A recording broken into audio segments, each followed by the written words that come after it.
सो time series decomposition, time series को decompose करना, okay. Time series के कुछ पार्ट्स होते हैं, कंस्टिट्यूएंट पार्ट्स होते हैं, टेम्पोरल कंपोनेंट्स होते हैं, जिसमें हमें उसे डिकम्पोज करके उसके बिहेवियर को समझना होता है, okay.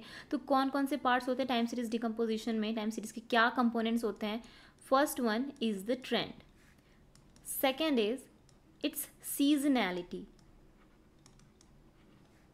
Third one it's cyclic nature, and the fourth one is residuals, और आप कह सकते हो नॉइज। सो यहाँ पे हमने देखा था, ये एक टाइम सीरीज डेटा हमने देखा था एप्पल के स्टॉक प्राइस का। तो अभी आप इसमें जो देख रहे हो ये एक नॉर्मल टाइम सीरीज डेटा है, ठीक है। उसको अब हम कन्वर्ट करेंगे उसके पर्टिकुलर कंपोनेंट्स में। इसमें से हम पहले ट्रेंड निकालेंगे, किस तरीके का ट्रेंड हमें दिख रहे हैं, कहीं कोई सीजनैलिटी तो नहीं है मंथ में, या फिर साइक्लिक बिहेवियर हो कुछ, ठीक है, और क्या रेसिडुअल्स है, क्या नॉइज है, कितना ज़्यादा फ्लक्चुएट हो रहा है हमारा टाइम सीरीज डेटा। सो ट्रेंड क्या होता है? It's a long term direction of data, long term direction. So trend, जैसे हम कहते हैं कि ये जो स्टॉक है या फिर ये जो सेल्स है इसका ट्रेंड अपवर्ड है।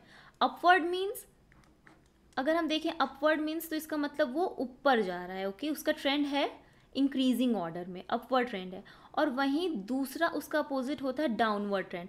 फॉर एग्जांपल किसी कंपनी का जो सेल्स है वो डिक्रीज हो रहा है in the past few months, तो वहाँ पे हो जाता है डाउनवर्ड ट्रेंड, और ये हो जाता है upward trend. It's not always a single straight line, ठीक है। ये मैं आपको बता रही हूँ कि ट्रेंड किस तरीके से दिखता है, ओके। ट्रेंड मतलब अगर इंक्रीजिंग ऑर्डर में है तो वो अपवर्ड ट्रेंड हो जाएगा, डिक्रीजिंग ऑर्डर में है तो वो डाउनवर्ड ट्रेंड हो जाएगा। तो यही दोनों ट्रेंड होते हैं। तो किसी भी टाइम सीरीज डेटा को हम देख के बता सकते हैं कि उसका ट्रेंड अपवर्ड है या डाउनवर्ड। तो अभी अगर हम इस डेटा में समझें, अप्रैल से लेके लाइक मिड ऑफ अप्रैल से लेके जुलाई तक, मिड ऑफ अप्रैल से लेके जुलाई तक, यहाँ पे आप देख सकते हो ये अपवर्ड ट्रेंड है, ओके। तो यहाँ पे जो ट्रेंड है वो अपवर्ड है।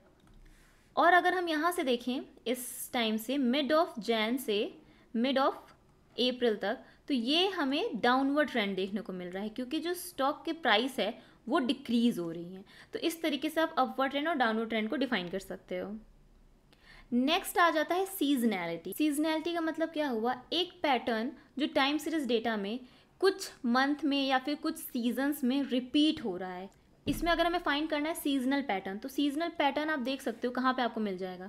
सबसे पहले ये पैटर्न देखिए, ये पैटर्न देखिए, दोनों अगर आप देखो तो ये पहले इंक्रीज होके थोड़ा सा फ्लक्चुएट होके एंड देन डिक्रीज हुआ है, ओके। तो ये दोनों जो पैटर्न है ये सीजनल हो सकते हैं, क्योंकि ये स्टार्टिंग ऑफ द मंथ में ही दिख रहे हैं हमें, okay, starting of the month में। उसके बाद अगेन यहाँ पे अगर आप देखो तो यहाँ पे लिटिल सिमिलर पैटर्न देखने को मिल रहा है। सेम आपको मंथ के स्टार्टिंग में फिर से ऐसा ही पैटर्न देखने को मिल जाता है। सो एक फिक्स्ड इंटरवल पे या फिर रेगुलर इंटरवल पे अगर आपको सेम पैटर्न देखने को मिलता है, सिमिलर पैटर्न, एकदम एग्जैक्ट सेम नहीं होगा क्योंकि रियल टाइम डेटा है, अगर सिमिलर पैटर्न देखने को मिलता है तो वहाँ पे आपकी सीजनैलिटी हो जाती है डेटा के अंदर। So that is the second component of the data. Repeating pattern at fixed intervals, okay. Next is cyclic. अभी सीजनैलिटी और साइक्लिक में लोग कंफ्यूज होते हैं कि सीजनैलिटी भी उन लोग समझते हैं कि साइक्लिक नेचर ही होता है। Cyclic is not the seasonality, ठीक है। सीजनैलिटी क्या होती है? रिपीटिंग पैटर्न्स होती है फिक्स्ड इंटरवल्स पे, बट साइक्लिक में इट इज़ नॉट फिक्स्ड। इसमें कोई फिक्स्ड इंटरवल पे आपको सेम पैटर्न नहीं देखने को मिलता है। साइक्लिक का मतलब यही होता है कि आपको सिमिलर पैटर्न देखने को मिलता है, but it is not at fixed interval. वो over the span of year कभी भी हो सकता है, और कभी कभी होता है कि 2 साल बाद या 3 साल बाद अगेन आपको सिमिलर पैटर्न देखने को मिलता है। ऐसा नहीं होता कि आपको 1 साल के अंदर ही सिमिलर पैटर्न देखने को बार बार मिल जाता है, ऐसा नहीं होता। 2 साल बाद 3 साल बाद अगेन किसी कंपनी में कुछ होता है तो आपको वो साइक्लिक नेचर देखने को मिल जाता है। साइकिल्स 2 तरीके के हो सकते हैं।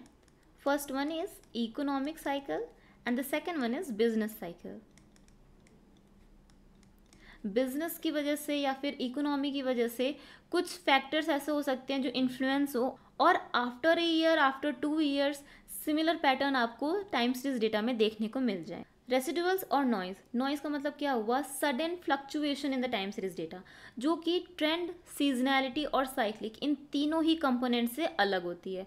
सो फॉर एग्जांपल ये हो सकता है कि जैसे स्टॉक प्राइसेस हैं, कोई न्यूज़ आया तो उसकी वजह से स्टॉक प्राइस जो है वो नेक्स्ट डे के अचानक से डिक्रीज हो गए या फिर अचानक से इंक्रीज हो गए, ठीक है, तो वो जो सडन फ्लक्चुएशन होती है, सडन स्पाइक्स होते हैं, वो होते हैं नॉइज़। और नॉइज़ ऐसे हैं कि वो ट्रेंड या फिर सीजनैलिटी या फिर साइक्लिक नेचर, इन तीनों में ही नहीं आते हैं। तो जितने भी फ्लक्चुएशन, जितने भी डेटा पॉइंट्स बचते हैं, वो होते हैं हमारे noise. Okay, so noise are nothing but the random fluctuations in the data. So let's understand the time series decomposition with this figure. अभी आप यहाँ पे देख सकते हो Q1, Q2, 3, 4, उसके बाद यहाँ पे काफ़ी ईयर्स के क्वार्टरली डेटा हमने यहाँ पे रिप्रेजेंटेड है। नेक्स्ट यहाँ पे जो डेटा रिप्रेजेंटेड है वो वैल्यूज़ है टाइम सीरीज डेटा की। और ये जो आप फिगर देख रहे हो ये क्या है, टाइम सीरीज डेटा, जो कि प्लॉटेड है ओवर द क्वार्टरली पीरियड। अभी यहाँ पे आप देखो तो ये अपवर्ड ट्रेंड में जा रहा है। यहाँ पे आप जो देख रहे हो ये ट्रेंड है। ट्रेंड क्या है इसका, अपवर्ड जा रहा है। ओके, यहाँ से ऐसे इंक्रीज हो रहा है इसकी वैल्यू, तो ये ट्रेंड है अपवर्ड। और सीजनैलिटी की बात करें तो सिंपल सीजनैलिटी आपको दिख रही है यहाँ पे। एवरी ईयर आपको यहाँ पे एक स्पाइक दिख जा रहा है। ओके, अचानक से जो टाइम सीरीज डेटा है वो वैल्यू उसकी अप जा रही है एंड देन डिक्रीज हो रही है, अप जा रही है, डिक्रीज हो रही है। तो ये क्या है, सीजनैलिटी है। एंड ये लाइक सेकेंड और थर्ड क्वार्टर के बीच में होता है। ओके, एवरी सेकेंड और थर्ड क्वार्टर के, एवरी ईयर सेकेंड और थर्ड क्वार्टर के बीच में जो भी डेटा है, जिस भी लाइक फॉर एग्जांपल सेल्स का डेटा है, ठीक है, जो सेल्स है वो Q2 और 3 के बीच में अचानक से इंक्रीज होती है एंड देन डिक्रीज हो जाती है। तो सिंपल से एग्जांपल आप ले सकते हो, जैसे कि एयर कंडीशनर हो गया, उसका एवरी ईयर कब सेल्स इंक्रीज होता है, समर में इंक्रीज होता है, ठीक है। तो इस तरीके से आपको सीजनैलिटी देखने को यहाँ पे मिल जाती है। नेक्स्ट, अब यहाँ पे आपको एक पॉइंट दिख रहा होगा जो हमारा नॉर्मल डेटा है उससे काफ़ी डिफरेंट है। ओके, तो ये क्या है, नॉइज़ है, क्योंकि ये काफ़ी ज़्यादा डिक्रीज्ड वैल्यू है। ओके, अगर हम इस वैल्यू से कंपेयर करें तो ये डिक्रीज्ड वैल्यू जो कि नॉर्मल बिहेवियर से अलग है, इसको आप नॉइज़ कह सकते हो। Most of the real time में ऐसा भी होता है कि हम टाइम सीरीज डेटा में एनॉमली डिटेक्शन करके भी एक यूज़ केस अप्लाई करते हैं, जिसमें नॉर्मल बिहेवियर से जो वैल्यूज़ अलग आती हैं उसे हम कैप्चर करने की कोशिश करते हैं और उसी को फोरकास्ट करने की भी कोशिश करते हैं। So that is the best use case of time series analysis. अगर आप किसी डेटा में एनॉमली डिटेक्ट कर पा रहे हो और बता पा रहे हो कि आगे आने वाले फ्यूचर में वो कब आ सकता है, that is the best use case you can create with the time series analysis. So that is all for the elements of time series analysis. Next हम देखते हैं types of decomposition.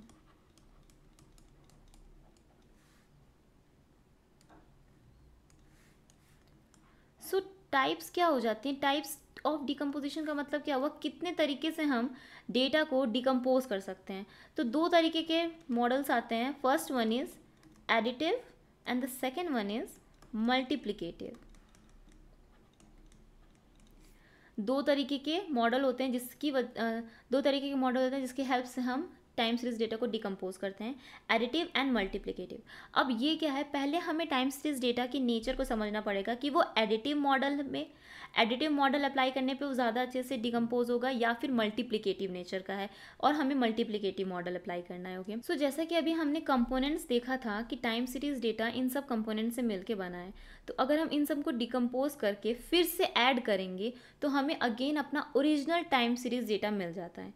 तो अब ये सब जो कंपोनेंट हैं, क्या ये एडिशन वे में अगर हम इसको ऐड करते हैं तब हमें टाइम सीरीज डेटा मिलता है, या फिर अगर हम इनको मल्टीप्लाई करते हैं तब हमें डेटा मिलता है। तो सिंपल से नाम से क्लियर हो रहा होगा, एडिटिव मतलब अगर हम टाइम सीरीज कंपोनेंट्स को ऐड करें और हमें ओरिजिनल डेटा मिल जाए तो वहाँ पे हमें एडिटिव मॉडल यूज़ करना है। मल्टीप्लिकेटिव का मतलब क्या हुआ कि अगर टाइम सीरीज डेटा आपका इंक्रीज हो रहा है, पूरा उसका जो ओवरऑल बिहेवियर है वो ओवर द टाइम इंक्रीज हो रहा है, तो ट्रेंड, सीजनैलिटी और जो उसका रेसिडुअल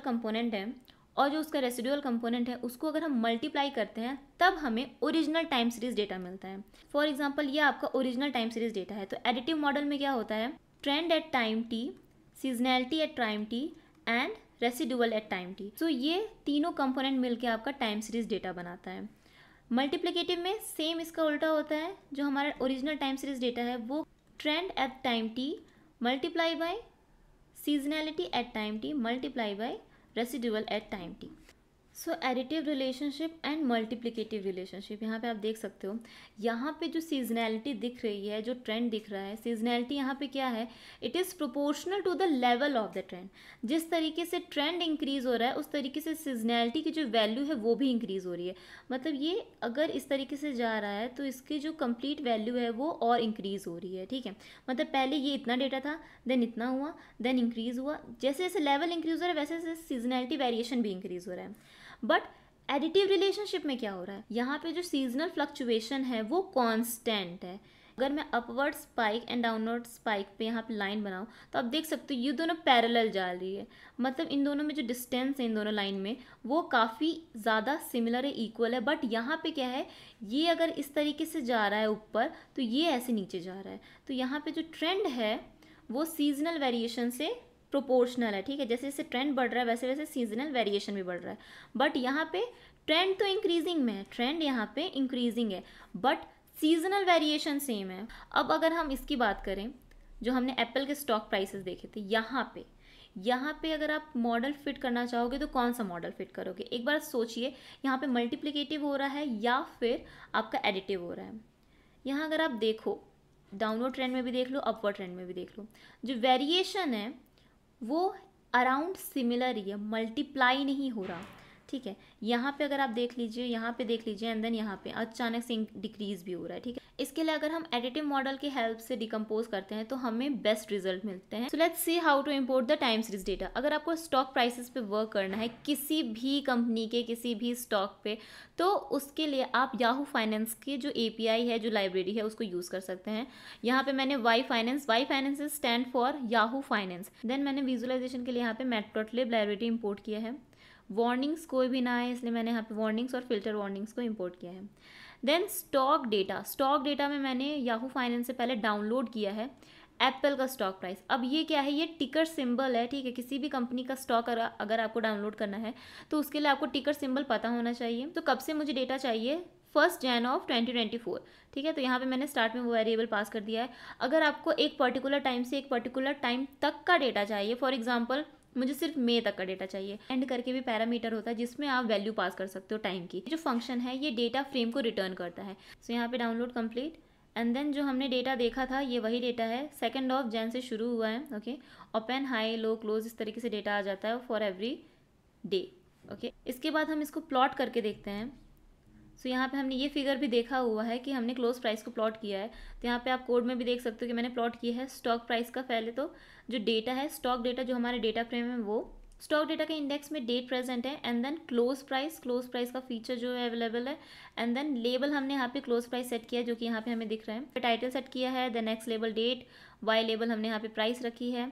लेजेंड को हमने प्लेस करने के लिए यहाँ पे plt.legend को कॉल किया है। देन यहाँ पे ग्रिड बनाया है, ये जो आपको एक्स एक्सिस पे लाइन दिख रही है और वाई एक्सिस पे लाइन दिख रही है, ये ग्रिड है। And then show. So time series decomposition जैसे कि हमने बात किया था, उसमें trend, seasonality, residual and cyclic nature होता है। तो इसको हम टाइम सीरीज डेटा को हम डिकम्पोज कर सकते हैं स्टैट्स मॉडल की लाइब्रेरी को यूज़ करके, जिसमें सीजनल डिकम्पोज करके एक हमें फंक्शन मिल जाता है। तो सीजनल डिकम्पोज आपको 3 कंपोनेंट्स प्रोवाइड करती है, that is trend, seasonal and residual. इस तरीके से आप उसके फंक्शन के एलिमेंट्स को निकाल सकते हो। यहाँ पे मैंने जो भी यहाँ पे जो फंक्शन रिटर्न करेगा वो इसमें स्टोर किया है इस वेरिएबल में, डिकम्पोजिशन एडिटिव क्यों, क्योंकि हमने बात किया था जो हमारा एप्पल का स्टॉक प्राइस है वो एडिटिव मॉडल है, बिकॉज जो सीजनल वेरिएशन है वो मल्टीप्लाई नहीं हो रहा with respect to the trend, okay. तो that is the additive model. तो हमने यहाँ पे एडिटिव मॉडल का यूज़ किया है। पीरियड आप चेंज करके देख सकते हो कि किसमें आपको ज़्यादा अच्छे रिजल्ट मिल रहे हैं। यहाँ पे मैंने 30 रखा है, 30 means it's a daily period, okay. 30 means 1 month का पीरियड मैंने यहाँ पे रखा है, एंड देन इसमें हम पास करेंगे क्लोज प्राइस। तो इस तरीके से आप इस फंक्शन को यूज़ कर सकते हो। देन मैंने यहाँ पे तीनों को अलग अलग वेरिएबल में स्टोर किया है, trend additive, seasonal additive and residual additive, और फिर यहाँ पे मैंने लास्ट में उसको प्लॉट किया है, okay. Now this is the figure, this is the actual figure for the trend, seasonality and residual. Original क्या है, original means original time series data. अभी ये ओरिजिनल टाइम सीरीज डेटा को आप देख के कंपेयर कर सकते हो किस तरीके से आपका डिकम्पोजिशन हुआ है, विद द टेम्पोरल कंपोनेंट्स। अभी यहाँ पे आप देखो, जैसे हमने बताया था यहाँ पे जो ट्रेंड है ये डाउनवर्ड जा रहा है एंड देन अपवर्ड जा रहा है, वैसे ही यहाँ पे हमारा ट्रेंड दिखा है कि ये डाउनवर्ड जा रहा है एंड देन अपवर्ड जा रहा है। Okay, next is the seasonal behaviour. अभी सीजनल बिहेवियर में आपको ये जो पैटर्न दिख रहा है ये काफ़ी ज़्यादा सिमिलर है एक दूसरे से। पहले तो आप देख लो, ये जो सेम पैटर्न आपको दिख रहा है, this one. Okay, and the next one is the residual. Residual is nothing but the random fluctuation of the data. अभी आप ओरिजिनल डेटा से कंपेयर जब करोगे तो ये सब जो वैल्यूज़ हैं जिस भी टाइम पे यहाँ पे आपको दिख रही है, ये क्या है, ये सिर्फ रैंडम फ्लक्चुएशन है डेटा के। Okay, so that is the residual. I hope आपको समझ आ गया हो कि क्लासिकल डिकम्पोजिशन कैसे होता है। अब हम नेक्स्ट वीडियो में पढ़ेंगे STL decomposition using loess method.